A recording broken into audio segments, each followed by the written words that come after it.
This weekend, we are officially entering late August, and the Dodgers have already clinched a 500 record, but they have bigger fish to fry, even when they go off to Miami to try to fry some fish. We have Jeff Snider from Locked On Dodgers to talk a little bit about the fate of the best team in baseball. This is Locked On MLB.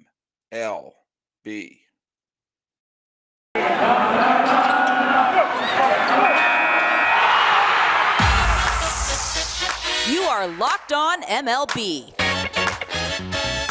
your daily MLB podcast. Part of the Locked On Podcast Network, your team every day. Hello, baseball fans. Welcome to Locked On MLB, part of the Locked On Podcast Network, where it's your team every day. Evidently, we are the 29th most popular baseball podcast in America. Dare to dream, everybody. I am your host, Paul Francis Sullivan. Please call me Sully. I've been a comedian, a writer, an Emmy-nominated television producer, and I've been a podcaster about baseball for over a decade. And I'm bringing my knowledge and a little bit of my, well, let's just call it passion, my love for the game of baseball here to Locked On Podcast Network. This is my, what is it? So I did all of 2019, 2020. This is my fourth season, my fourth full season here. And we are now entering the final stretch. And we follow us at Locked On MLB Pods on Twitter and Instagram. Follow me. I'm your pal Sully with Sully Baseball on Twitter, Sully Baseball Podcast on Instagram. When you have your smart device, be sure to tell it to play podcast Locked On MLB, or check out some of the other terrific shows on the Locked On Podcast Network, including Locked On Dodgers with my friend and my guest on today's show. And might as well just bring him right on. It's Jeff Snider. The Sny Dog is here, hatless with a beautiful head of hair. I didn't know. I've never seen your pompadour like that. Those who are watching on the video, usually you're in front of a wall of bobbleheads. And by the way, Wall of Bobbleheads is one of my favorite bands in the 1980s. And you got a beautiful head of hair there, man. Show if you got it, flaunt it. Oh, can't hear you, man. Can you hear me now? Now I can. There you it go. is, man. There you go. Yeah, I usually podcast from my home office downstairs, but I was upstairs tonight working, and I wanted to podcast from here. So the wall of bobbleheads is downstairs, and my podcasting hat is also downstairs, right next to that computer. So I am hatless tonight, but yeah, it's not a terrible head of hair, so it's not too bad to show it off once in a while. You look like $1 million. In other words, we can lowball a utility infielder with how well you look right now. So there you go. Just call me. I can't even think of a utility infielder. I'm so spoiled by the Dodgers only having really good players. I can't think of a guy who only makes $1 million. Well, okay, let's take a look at something for a second. The LA Dodgers. We're recording this. This episode is dropping on the 19th day of August, 2022. We're recording this very late on the 18th day. The Dodgers play an afternoon game in Milwaukee, and it was a rare loss for LA. Corbin Burnes is obviously one of the best pitchers of baseball, and there's no real shame in losing to a pitcher who's as good as Corbin Burnes. But it was interesting that there was a chance to clinch a winning record in mid-August. I mean, I know they have bigger ambitions than just being above 500 to finish the season, but I just think it'd be interesting that they would be like, okay, we know we're winning, and we're not even late August just yet, just to show how good they are, compared to some of the other teams in the game. But Burnes was okay, pitched into the sixth. The Dodgers did rally in the sixth inning. Lux got the big hit, but in the end, it was 5-3 Milwaukee. Do you have any bad thoughts of the game, or is the fact that the Padres couldn't defeat the Washington Nationals and therefore nothing was lost essentially?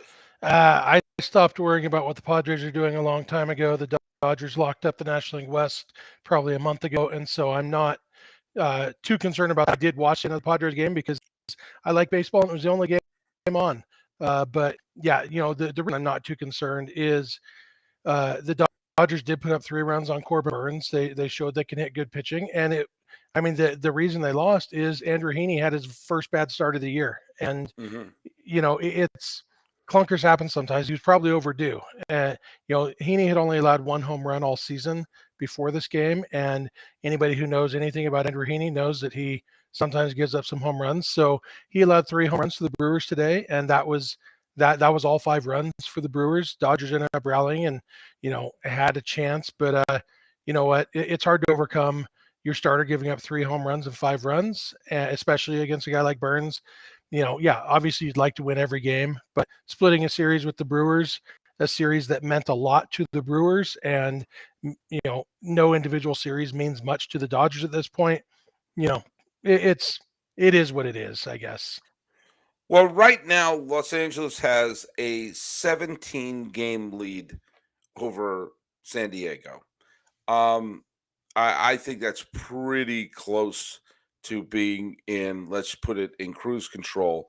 And keeping in mind, even with the loss, the Dodgers have won 7 of their last 10 games. They went on a massive winning streak just a few weeks ago. I think we'll get in segment 3. I really wanted to match up LA with New York, but right now the Mets are just looking at the loss column. The Mets are 7 games back in the loss column of LA, with as well as the Mets have played, and some of the long winning streaks, and they lost the game to Atlanta last night, but they still are a tremendous team and playing really well. And even with that, they're a full week of game. I mean, they would have to make up a game a week if they wanted to catch LA for the top spot, and I just don't see that happening. So LA is pretty much wrapped up, the best record in baseball at this point. Do you have? I mean, at this point, do you agree with me that they're basically in full "let's line up our playoff roster" mode? Yeah, I mean, they are not so much because they've locked up best record in baseball. They definitely locked up the division. They've, it's there's a chance 7 games in 45 games or whatever they have left.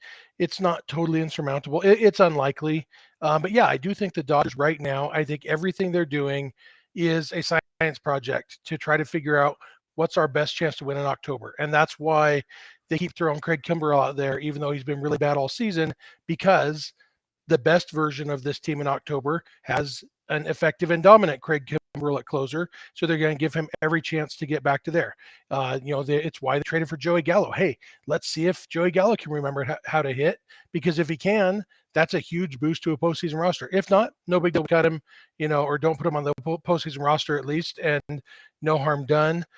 Everything the Dodgers are doing right now, I feel like, is trying to stay healthy and figure out what they have for October, what's their roster, what's their chance of winning. And that's the benefit of having a huge division lead right now, is you don't have to worry about Craig Kimbrel blowing an individual game, because one game, I mean, the Dodgers have lost 3 of their last 5 games, and they haven't lost any ground in anything, and so it's they are playing. Their goal is to win the last game of the season on November 1st through 5th, whenever it is, Mhm. and everything they're doing is working towards that. You made a great point. I actually didn't think about this because I was going to bring this up in kind of a snarky manner of this, basically saying they have to just stop the Craig Kimbrel in crucial moments addiction that teams seem to have with him. Look, at Craig Kimbrel has had a wonderful career. When he was with Atlanta, he was with one of the best relievers in baseball, and he had 1 or 2 seasons with Boston where he was really, really good. I think that you saw his ineffectiveness beginning, certainly in that 2018 postseason, when they didn't even go to him to close out the World Series because he had given the team an agita. I had been thinking, why are the Dodgers keep bringing him out there? He just doesn't have it. But you're right. This is one of the advantages of having such a big lead and such a big advantage. If you have like 2 weeks of a really good Craig Kimbrel, that's a gigantic boost. So Yeah, yeah, I mean, that's a great point you made. That basically, we're saying let's let's try to get him there, and do our best. yeah, and you're absolutely right that the Dodgers shouldn't be putting him in any crucial moments. But the point is, the Dodgers aren't going to have any crucial moments between Right now and October 7th when the postseason starts. now, uh, at this point, Kershaw's on the injured list. Walker Bueller's gone for the year, Yeah. correct? Yep. Okay. Now Gonsolin's obviously had a wonderful season for them. Urias has been solid. Tyler Anderson has been pretty good. Kershaw is what's the status on Kershaw and when is he coming back? And is David Price is he going to be a factor? Uh, Kershaw, the plan is sometime in September. My hope is that they just bring him back for 3 or 4 starts in September, just enough to get stretched back out, and don't put any more stress on that body than they have to, so that he can, you know, last year he got hurt about the same time as he did this year, and he Yeah, came back in early September, and then he ended up getting hurt the last weekend of the regular season. If Kershaw only has, so many innings left in him this year before his back gives out, I want those innings to come in October. And so I'm hoping they get him just enough starts in September. And I think that's probably roughly the plan. Get him just enough starts that he is stretched out and ready to go for October, but also pretty fresh. As for David Price, he's not going to be a factor as far as starting pitching goes, but he has actually uh, turned into a really good relief pitcher all of a sudden. The right. last couple Yeah, the last couple of months, he's been outstanding, and it's kind of funny. We've spent the whole season that okay, at some point this roster crunch is going to hit. The Dodgers will DFA David Price. It's the last year of his contract. At some point, he's not going to fit on this roster, and then injuries would happen. Oh well, somebody else got hurt, so David Price lives to see another day, and then suddenly you look up and it's like, oh, he's allowed 1 run in the last 2 months or something. It's I mean he got really good again, and yeah. I don't totally understand it, and they haven't really leaned into it. They haven't started putting him in high leverage situations or anything. But worst case scenario, he's a pretty solid eighth guy out of the bullpen in the postseason with how well he's been pitching. All right. Well, look, it's all about health, and I was going to bring up the fact that Kershaw's health was a factor. That they brought him back in an awkward way, and he didn't even play in the postseason last year, which I think the Dodgers probably could have used his arm in their run if they tried to beat Atlanta. But let's talk about another part of health. Did you know the key to sustainable weight loss is through your liver? The liver is the body's metabolic furnace and it's responsible for flushing out harmful toxins and igniting your fat burning metabolism. But thanks to modern diets rich in unhealthy processed foods and constant exposure to thousands of man made environmental toxins, most of us have overworked livers. But now it's easy to rejuvenate your liver health and reignite your metabolism thanks to Liver Health Formula by PureHealth Research. Liver Health Formula contains 8 liver boosting super nutrients like turmeric, beet, and artichoke extracts, all of which work together to wake up a sluggish liver and turn into a toxin flushing and fat burning machine. No more bloated belly or an uncomfortable digestion, and no more feeling tired and low of energy all the time. And best of all, Liver Health Formula makes it easier to maintain a healthy body weight long term. As a listener to Locked On MLB, you can try Liver Health Formula risk-free today and get a free bottle of Curb Fit with your order. Curb Fit is a safe and all-natural appetite suppressant. Make it easy to say no to those naughty foods. This makes for the absolute best compliment for Liver Health Formula. So go to getliverhelp.com/MLB to learn more. Once again, that's getliverhelp.com/MLB to try Liver Health Formula completely risk-free and claim your free bottle of Curb Fit with your order. Go to getliverhelp.com/MLB now to get started.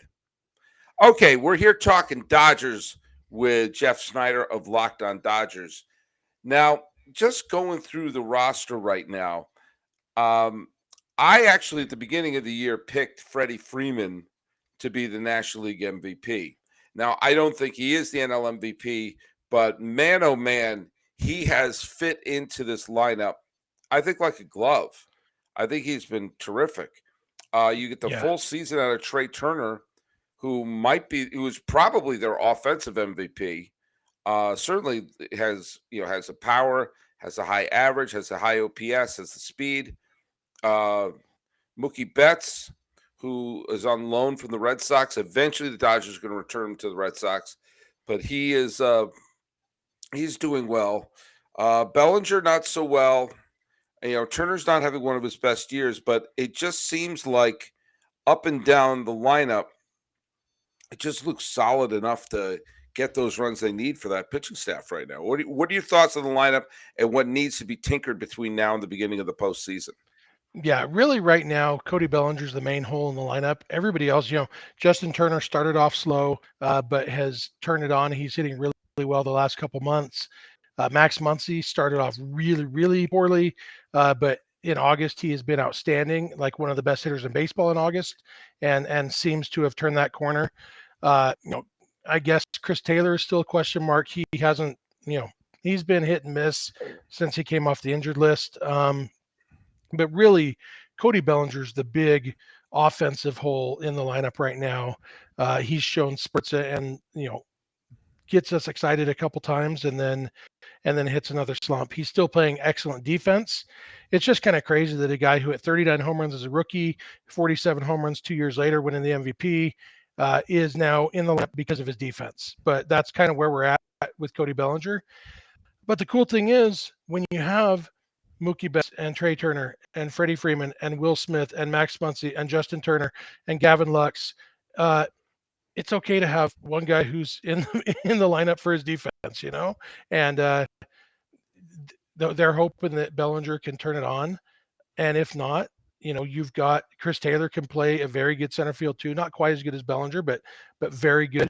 Joey Gallo is a solid defensive outfielder if he can remember how to hit. So they have options there. But yeah, I mean, top to bottom, just about this Dodgers offense is really, really good and is going to put up a bunch of runs most of the time.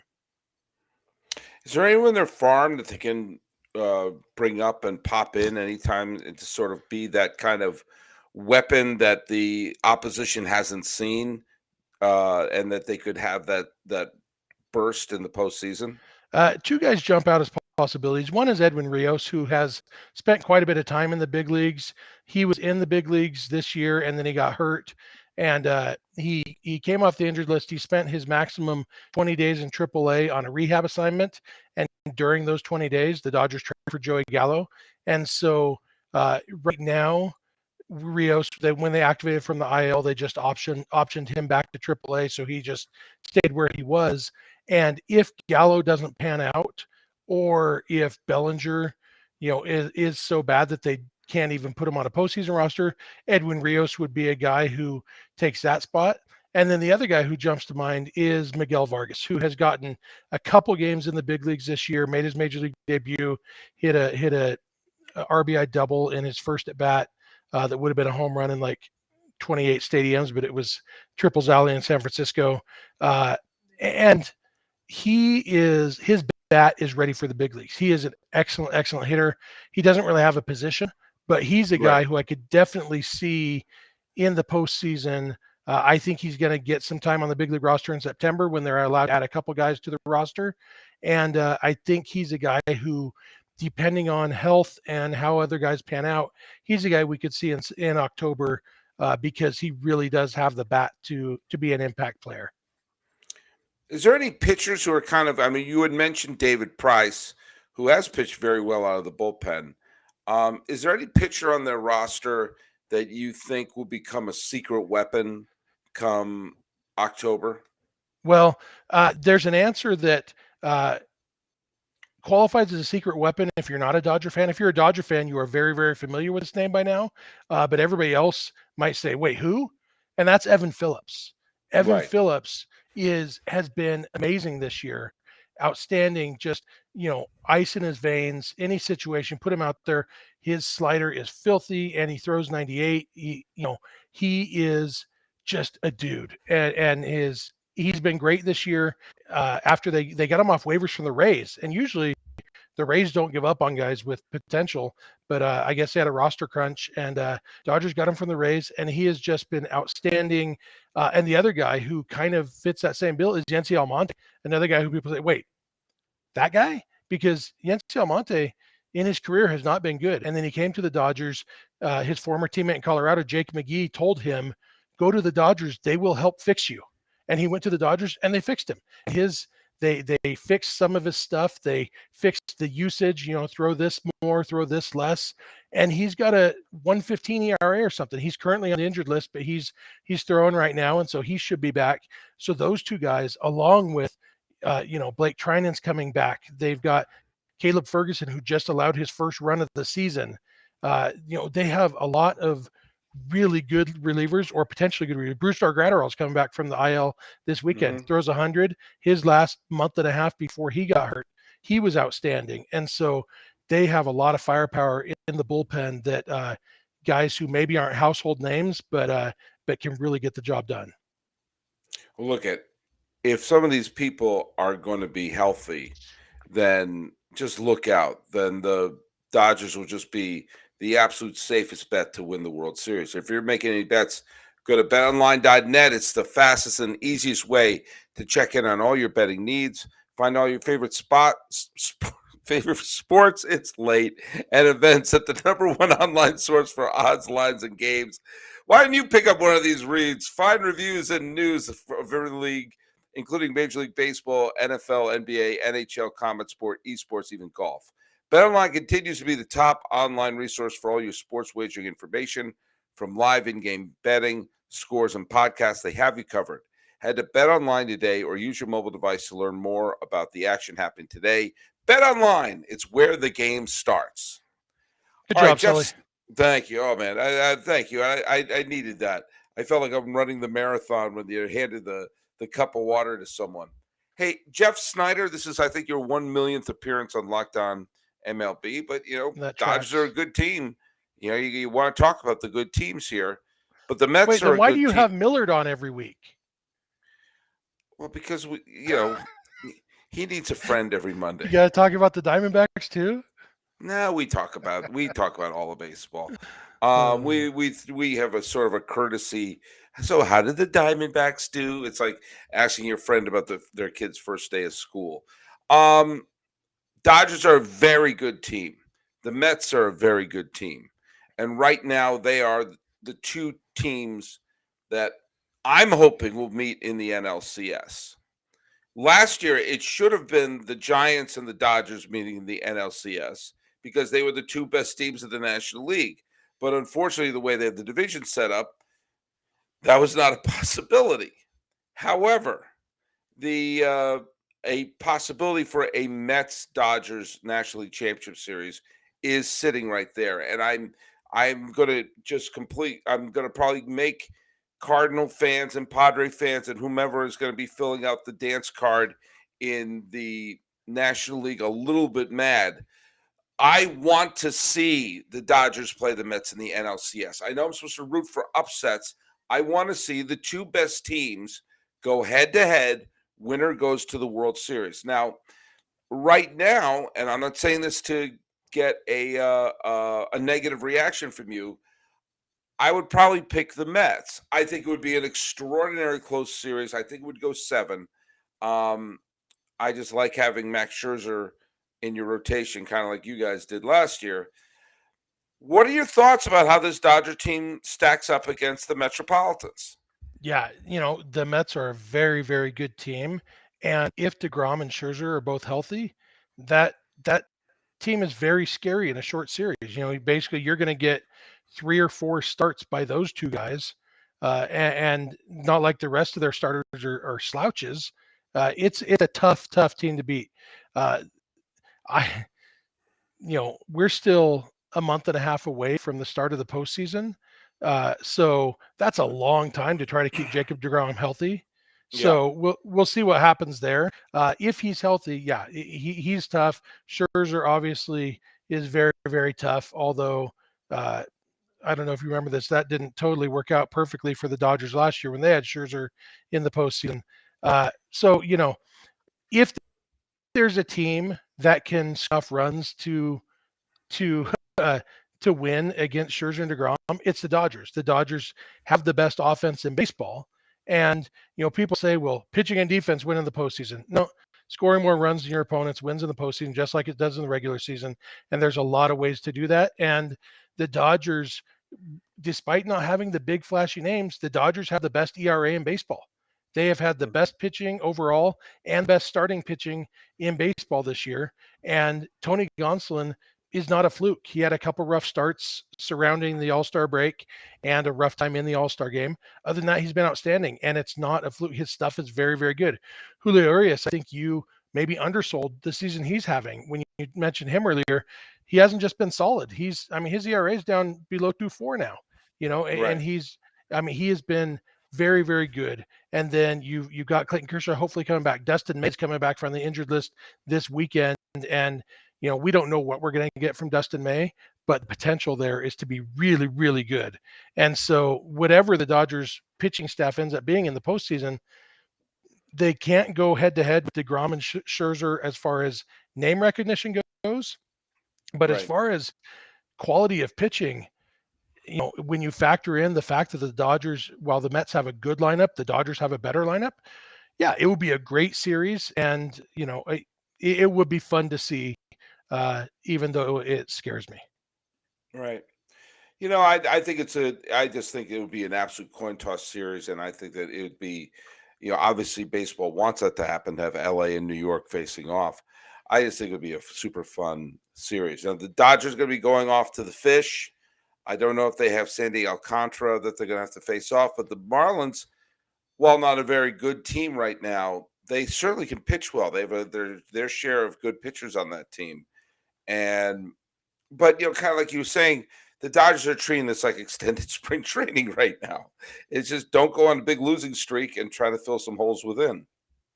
Yeah, and yeah, they will be facing Alcantara on Sunday, and then they have Jesus Luzardo on Friday and Braxton Garrett on Saturday.